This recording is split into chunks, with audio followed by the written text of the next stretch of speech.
Sekarang terkait dengan DVR. DVR di pos Sapam itu jumlahnya berapa? Ada 2. Ada 2 ya, saksi pastikan ya. Iya. DVR tuh tadi ada include ya. Tidak mungkin ada DVR sendiri tanpa ada CCTV sebagai kamera penangkap situasi, dan juga ada monitor sebagai outputnya ya, melihat tampilan dari rekaman CCTV. Dan di dalam DVR ada namanya hard disk ya. Tergantung, karena Ya. kan Baik, yang mau saya tanya, siap. sekarang saya tanya ya kepada saksi, itu DVR milik saksi? Bukan. Bukan ya? Bukan. Apakah milik terdakwa Agus Nurpatria? Bukan. Bukan. Bukan. Milik siapa? Posisinya ada di dalam pos Satpam. Keberatan Yang mulia, pada ini kami saksi lanjutkan karena terkait dengan unsur tentang kepemilikan, karena saksi ini tidak mengetahui itu. Jadi kalau saksi menyatakan bukan, ya harus tanyakan apa dasarnya mengatakan bukan. Jadi hanya terhadap perbuatan. Begini ya. Yang mulia ini begini, sebentar dulu ya.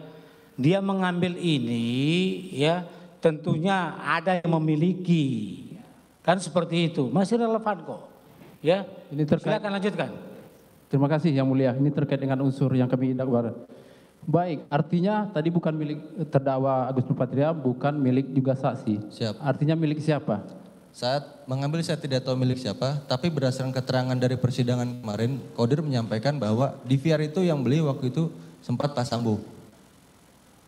Bukan, sekarang yang saya tanya itu berada di rumah pribadi atau di luar rumah? DVR itu berada di pos Satpam. Di pos Sapam. Siap. Baik, saya tanya, kalau DVR di rumah Pak Ridwan, itu milik siapa? Milik Pak Ridwan. Pasti kan? Siap. Milik Pak Ridwan. Sekarang untuk di pos Sapam, 2 DVR tersebut, ada saksi minta izin kepada Ketua RT? Saya sampaikan kepada security, mohon izin untuk mengambil, karena saya ada Siapa nama security-nya? Jafar. Abdul Jafar. Abdul Jafar. Apa yang saksi sampaikan? Saya sampaikan, Pak izin saya diperintahkan untuk mengambil CCTV. Terus kemudian Jafar bilang, ya saya mau lapor Pak RT, ya silakan Pak.